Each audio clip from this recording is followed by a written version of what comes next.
அலைக்கும் வரஹ்மத்துல்லாஹி வபரகாத்துஹு. அல்ஹம்துலில்லாஹ். நபி ஸல்லல்லாஹு அலைஹி வஸல்லம் அவர்கள் பிறந்த மாதமான இந்த ரபீஉல் அவல் மாதத்தில் நபி ஸல்லல்லாஹு அலைஹி வஸல்லம் அவர்களுடைய வரலாற்றை பகுதியாக முழுமையாக பார்த்துக்கிட்டு இருக்கிறோம். அதோட தொடர்ச்சியாக இன்றைக்கு பகுதி 2 வீடியோவில் நபி ஸல்லல்லாஹு அலைஹி வஸல்லம் அவர்களுடைய முஹம்மது என்ற பெயருக்கு இருக்கிற சிறப்புகளை பற்றி பார்க்குறோம். அல்ஹம்துலில்லாஹ்.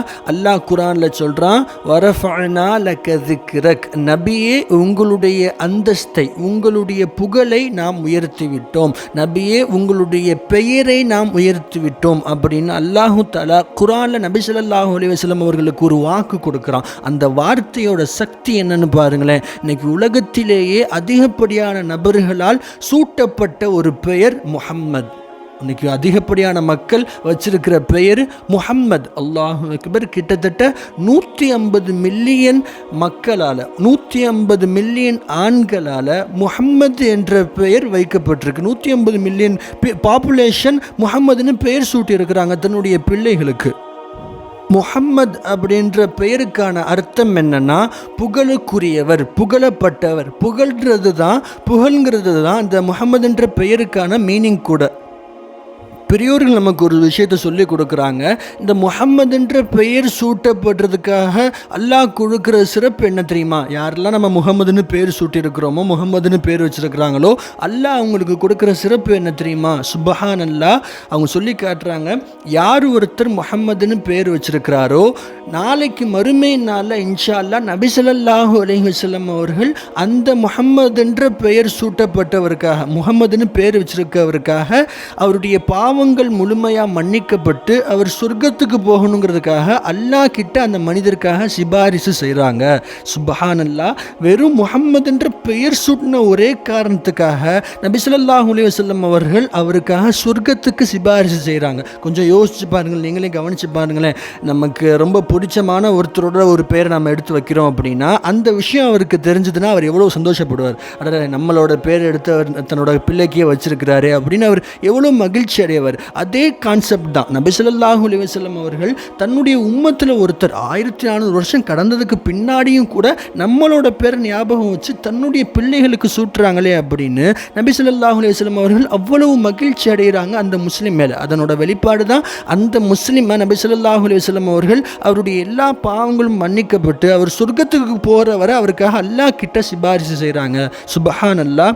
எகிப்தில் ஒரு நாட்டில் நீங்கள் முஹம்மதுன்னு பேர் வைங்கன்னு சொல்லி ஒரு கிராமத்தில் முஹம்மதுன்ற ஒரு பெயர் வைக்கிறதுக்கு ஆர்வப்படுத்தி அங்கே இருக்கிற கிராமத்தில் முஹம்மதுன்னு பேர் சூட்டப்பட்டுட்டா ஒரு குழந்தைக்கு ஒரு வருடத்துக்கான செலவு எல்லாத்தையும் அவங்க ஏற்றுக்கிறாங்க. மருத்துவ செலவாக இருக்கட்டும், அந்த குழந்தைக்கு மாதம் ஊதியம் அளிக்கிறதா இருக்கட்டும், அன்பளிப்பு கொடுக்கறதா இருக்கட்டும், ஒரு முதல் வருடத்துக்கான முழு செலவை அவங்க ஏற்றுக்கிறாங்க. இந்த அளவுக்கு எகிப்து நாட்டில் அவங்க அவ்வளவு சிறப்பு கொடுக்குறாங்க, அவ்வளோ ஊக்கப்படுத்துகிறாங்க முஹம்மதுன்ற பெயரை வைக்க சொல்லி.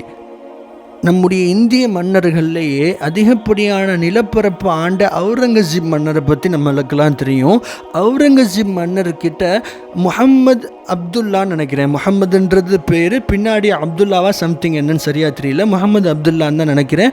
முஹம்மது அப்துல்லான்ற ஒரு பேரோட ஒரு பணியால் ஒருத்தர் இருக்கிறாரு. அவர் மேலே முஹம்மதுன்ற ஒரு பேர் வச்சிருக்கிறதுனாலே அந்த பணியால் மேலே மட்டும் ஒரு தனிப்பட்ட அன்பு இருந்துச்சு அவுரங்கசீப் மன்னருக்கு. அதனால் அவர் எப்போவுமே முஹம்மது அப்துல்லா அப்படின்னு முழு பேரை அவ்வளோ ஒரு உச்சரிப்போட, ஒரு அன்போட, பாசத்தோட கூப்பிட்டு அந்த பணியாளுக்கு வேலை சொல்லுவாராம். ஆனால் ஒரு நாள் மட்டும் முஹம்மது அப்துல்லான்னு கூப்பிடாமல் ஒரு சமயத்தில் மட்டும் வெறும் அப்துல்லான்னு மட்டும் கூப்பிடுறாரு அவுரங்கசீப் மன்னர். வேலையெல்லாம் முடிச்சுட்டு போகும்போது அந்த பணியாளுக்கு ஒரு கவலை ஒன்று வந்துடுது. எப்போவுமே நம்மளை முழு பேரை வச்சு அவ்வளோ பாசமாக கூப்பிடுவாரே நம்மளை மன்னர், ஆனால் இந்த முறை மட்டும் முஹம்மதுன்ற பேரை விட்டுட்டாரே அப்படின்னு அந்த வருத்தத்தோட மன்னர்கிட்டே போய் கேட்டுருவார், அரசர்கிட்டே கேட்டுருவார். எப்போவுமே முழு பேரில் ஒரு பாசமாக கூப்பிடுவீங்களே, இன்றைக்கி ஏன் முஹம்மதுன்ற பெயரை விட்டுட்டீங்க அப்படின்னு. அப்போ தான் மன்னர் சொல்லுவார், அவுரங்கசீப் ரஹ்மத்துல்லாஹ் சொல்லுவார், நான் அந்த சமயத்தில் ஒழு இல்லாமல் இருந்தேன். சுபஹானல்லாஹ், நான் அந்த சமயத்தில் ஒழு இல்லாமல் இருந்தேன்.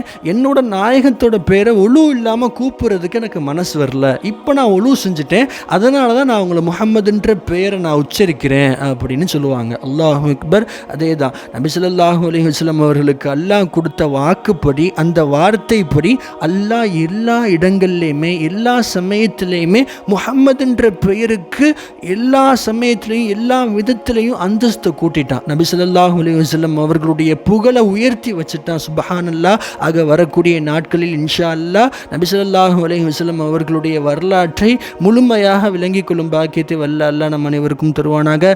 நாளை மறுமையில் நபி ஸல்லல்லாஹு அலைஹி வஸல்லம் அவர்களுடைய சிபாரிசை பெற்று சுவனம் செல்லக்கூடிய பாக்கியத்தை வல்ல அல்லாஹ் உங்களுக்கும் எனக்கும் தருவானாக. அஸ்ஸலாமு அலைக்கும் வரஹ்மத்துல்லாஹி வபரகாத்துஹு. போன்ற இஸ்லாம் சம்பந்தமான விஷயங்களை தினமும் தெரிந்து கொள்வதற்கு நமது சேனலை சப்ஸ்கிரைப் செய்யுங்கள். உங்களுக்கு தெரிந்த மற்ற முஸ்லிம்களுக்கும் இதை பகிருங்கள். அல்லாஹ் கபூல் செய்வானாக.